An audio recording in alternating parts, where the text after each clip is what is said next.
Alright, so now we have a good understanding of what front side mechanics and what back side mechanics are. Let's go ahead and look at the 4 different phases of sprinting. In the first phase, we have the dry phase. Now, the dry phase is going to last anywhere from 3 to 4 seconds or 30 to 40 meters, and it's the beginning of every race. Alright, in this phase, we're going to try to build our speed up so we can get to top speed. The second phase is called the transitional phase. In this phase, it just links the dry phase to the third phase, which is the max velocity phase. In the max velocity phase, we are at top speed right now. It's going to last again for about 3 to 4 seconds, and we're going to use a technique that's going to allow us to maintain our top speed for a longer period of time. Okay, and in the last phase is the deceleration phase, and in this phase is basically, we're going to use a technique that will allow us to not to slow down, but to slow down at a slower rate. Okay, I'll go in great depth when we get to it, but the goal of the fourth phase is basically just to not slow down very rapidly and to slow down at a slower rate than all the other runners. Alright, so let's go ahead and look at the dry phase and the acceleration phase. Alright, so the first phase of every sprint is called the acceleration or dry phase, and in this dry phase, it's going to last anywhere from 3 to 4 seconds. So there's a technique to actually accelerate it, to get our bodies to move at a very efficient rate. And the first thing that we have to do is the body should have a forward lean of 45 degrees. Now, I know a lot of coaches out here and a lot of parents, they always tell everybody, they tell all the kids that they need to stay low, stay low, stay low. The problem with telling the kid to stay low is the moment you tell somebody to stay low, they're gonna bend their waist and just try to run bent over, thinking that their body is low. But in reality, they should be leaning at 45 degrees at the ankles and not the waist. So we never want to tell our athletes to stay low. We want to tell them to lean, okay? Because leaning gives us it puts yourself in position to actually apply force to the ground at 45 degrees and push yourself forward, okay? But I will show you guys in this next clip how this actually looks, okay? The neck should be in neutral position in relation to the spine, meaning that when I'm leaning at 45 degrees, when I first take off, I don't want to have my head up. I don't want to have my head looking straight down. I want to have my neck in neutral position as if I was standing up, but my body is leaning. So if I'm standing up, my eyes are looking straight forward. So if I'm leaning at 45 degrees, that means my eyes are looking down at 45 degrees. So that's what the neck should be, in neutral position, meaning that it should be in a natural position as if you were standing up, but your body just leaning forward. Basically, number 3, we're going to have proper front side and proper back side mechanics. So looking at the knee. The knee should be flexed at 90 degrees with the back side knee being extended. So after toe off, that backside knee, it should be totally extended after toe off. The front side hip should be flexed with the backside hip being extended. Same thing as the proper backside and front side mechanics. We already went over that, so let's move on. And same thing with the ankles.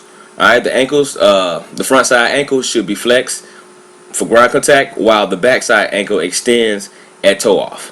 Number 6, ground contact should be slightly behind the hips in a forceful pushing manner. So the biggest cue in acceleration is you want to make sure that the athletes are actually making ground contact to the ground right behind their hips, pushing, not pulling, push. You want to push right behind you. Alright, so I'm going to show you guys how this looks in a real form. From a guy that I have, he's a 10.5 100 runner. He actually, acceleration is one of his strengths, but his max velocity is probably even better. But I'm gonna show you guys how this looks. All right, so let's go ahead and look at Trey over here, and let's check this out.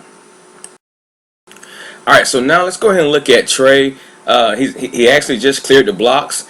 And let's talk about the forward lean. Alright, so remember, we want to have a forward lean of 45 degrees. So, meaning that if I draw a line from his shoulder all the way down to the shin, it should create a 45 degree lean.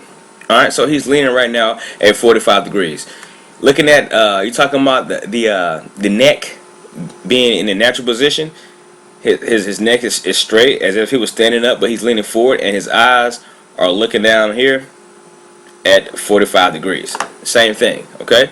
So that's how we should have that those proper angles, the 45-degree angle, and we are our neck is in neutral position. We are looking at 45 degrees out because our body is still leaning forward, and we've been at the ankles. So let's talk about the backside mechanics in acceleration. Remember, the backside knee at toe off should be extended, with the knee being extended. All right, and also the front side knee right here. This is the front side knee. This should also be flexed, and the knee is flexed. Same thing with the hips. Okay, so this is how we should have a forward lean, and we should be pushing behind our center of mass. All right, so let's rewind Trayer here, and let's look at him cutting out the blocks, and you'll see how he pushes behind himself to get himself to move faster. Okay, so he's here.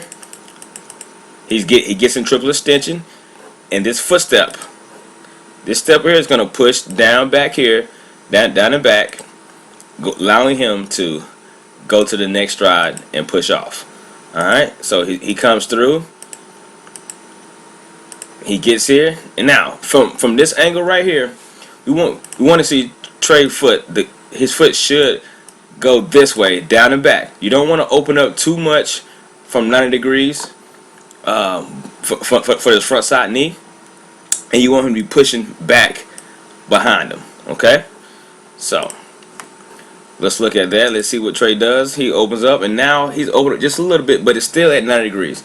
Right now he's at 90, and he should push straight down right now. Alright, so let's keep going. Let's see here, and exactly what he does. He pushes behind. He makes contact behind his hips. He's making contact behind his hips. His hips is right here, and his foot is right there underneath his hip, pushing himself this way. Alright, so, and as you see, he's still leaning at 45 degrees, and his foot is going to drop down and push behind. Going to drop down and push right behind, and he's pushing back behind his weight. Okay, and that is the gist of proper acceleration mechanics. All right, the first 3 to 4 seconds.